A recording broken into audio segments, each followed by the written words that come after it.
الدنيا كي ندعو إلى الله لننشر الخير في الكون الذي حار ونرسل العطر من روض الهدى الزاهي. کہ شریعت میں حکم یہ ہے کہ 4 رگیں کاٹنی ہیں. وہ 4 رگیں کون کون سی ہیں؟ ایک تو یہ جو سب کی نظر آ رہی ہے موٹی سی خوراک کی نالی. یہ تو نہ صرف یہ کہ نظر آتی ہے باقاعدہ محسوس بھی ہوتی ہے. وہ خوراک کی نالی ہے, اس کو مری کہتے ہیں عربی میں. یہ نالی جانور کی ہوتی ہے نا, بہت موٹی سی, جہاں سے خوراک جاتی ہے. اس کے پیچھے ایک نالی ہوتی ہے جس سے سانس لیا جاتا ہے, سانس کی نالی ہوتی ہے. یہ 2 ہو گئی. دائیں اور بائیں 2 موٹی موٹی نالیاں ہوتی ہیں, خون کی نالیاں, جو دل سے نکل کے دماغ کی طرف جا رہی ہوتی ہیں. سمجھ رہے ہیں؟ ان میں بہت پریشر کے ساتھ خون دل سے کہاں جاتا ہے؟ دماغ کی طرف. آپ اللہ کی رحمت دیکھیں اپنی مخلوق پر کہ جانور کو ذبح کرنے کا حکم ہے. اس سے جیسے ہی یہ 2 نالیاں کٹتی ہے نا, خون والی, بلڈ والی, تو دماغ میں خون کی سپلائی بند, جس سے دماغ میں درد کا احساس ختم ہو جاتا ہے. سمجھ رہے بات کو؟ ڈاکٹر جنہوں نے ریسرچ کی ہے نا, گوروں نے, جانور کے دماغ میں آلات لگائے ہیں انہوں نے دماغ میں, جس سے وہ آلات محسوس کرتے ہیں کہ اس دماغ میں درد کا احساس کتنا ہے. تو انہوں نے تمام طریقے جانور کو قتل کرنے کے تجربے کر کے دیکھے. گولی سے مارنے کا طریقہ, کہ جانور کے جب سر پہ گولی ماری جائے تو کتنی تکلیف ہوتی ہے اس کو دماغ میں. پتا چلا جب آلے سے محسوس ہوا کہ بہت تکلیف ہوتی ہے, دماغ پھڑکتا ہے کافی دیر تک. اور مختلف طریقے, بجلی کے جھٹکے. جب مسلمانوں کے طریقے کے مطابق ذبح کر کے دیکھا تو رپورٹ جو بنی وہ یہ کہ 1 سیکنڈ کی بھی تکلیف نہیں ہوتی. کیوں؟ اس کی وجہ کیا ہے؟ اس لیے کہ جب بھی ہمیں کوئی درد ہوتا ہے نا تو 3 سے 4 سیکنڈ لگتے ہیں اس درد کو محسوس کرنے میں. بھائی آپ کو ہاتھ پہ اگر چوٹ لگے نا تو فوراً محسوس نہیں ہوتا, 3-4 سیکنڈ بعد دماغ تک پیغام پہنچتا ہے اور دماغ کو تکلیف کا احساس. جب جانور کے گلے پہ چھری چلتی ہے نا, اگر چھری تیز ہو, جیسے کہ حدیث میں آتا ہے چھری بھی تیز ہونی چاہیے اور جلدی سے ذبح کر دو تاکہ تکلیف نہ ہو, تو اگر فوراً ہاتھ چلایا اس پہ اور ذبح کر دیا تو 3 سے 4 سیکنڈ میں جب جانور کو پیغام پہنچتا ہے نا ذبح ہونے کا, گردن کٹ رہی ہے, اس وقت اس کے دماغ میں خون پہنچنے کا راستہ, بولو بھائی, بند. اور خون نہیں پہنچے گا تو جانور, آپ دیکھیں کہیں بیٹھتے ہیں جسم سن ہو جاتا ہے, ہاتھ سن ہو گیا تو ہاتھ کو ماریں گے تکلیف ہوتی ہے بھائی؟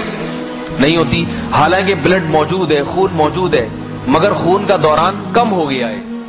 تو خون ہونے سے زندگی ہے. جیسے ہی 4 رگیں کاٹ ڈالی تو جانور کا جو دماغ ہے وہ اس طرح ورکنگ نہیں کرتا جس طرح پہلے کر رہا ہے,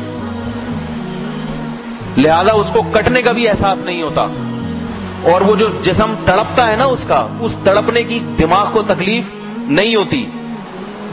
اور عجیب بات یہ کہ شریعت نے کہا 4 رگوں کے بعد مزید نہ کاٹو.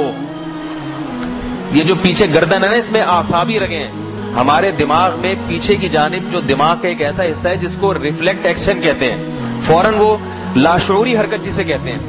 دیکھو آپ سو رہے ہو, سوتے ہوئے کوئی آپ کے ہاتھ پہ استری لا کے رکھ دے, لاشعوری طور پر آپ اپنا ہاتھ خود ہی کھینچ لیں گے, حالانکہ آپ کو پتا بھی نہیں چلے گا. یہ جو دھماکہ ہوتا ہے ایک دم آدمی ڈر جاتا ہے, ہل جاتا ہے, حالانکہ دھماکے کا احساس بعد میں ہوتا ہے, ہل پہلے چکا ہوتا ہے. تو اللہ نے دماغ میں ایک ایسا پرزہ لگایا ہوا ہے جو آپ کے سوچنے سے پہلے اپنا کام کر چکا ہوتا ہے, آپ کو حادثات سے بچانے کے لیے. بھائی کیوں سمجھ میں نہیں آ رہی؟ بہت آسان انداز سے سمجھانے کی کوشش کر رہا ہوں میں. دماغ میں ایک اللہ نے پرزہ ایسا لگایا ہوا ہے جو صرف حادثوں کے وقت کام آتا ہے, ایمرجنسی کے وقت. وہ آپ سے پوچھتا نہیں ہے کہ میں یہ کام کروں یا نہیں کروں, بلکہ لاشعوری طور پر ابھی آپ کو احساس ہوتا نہیں اور آپ وہ کام کر چکے ہوتے ہیں. کسی کے ہاتھ پہ سگریٹ رکھیں, جلنے کا احساس بعد میں ہوگا, ہاتھ کو پہلے کھینچ لے گا, اس لیے کہ دماغ کا وہ حصہ پہلے آرڈر دے چکا ہوگا کہ بھئی, کیونکہ اس کو پتا ہے کہ سگریٹ لگنے کے بعد سوچنے کا ٹائم اگر دیا جائے نا تو اس وقت سگریٹ آر پار ہو چکی ہوگی.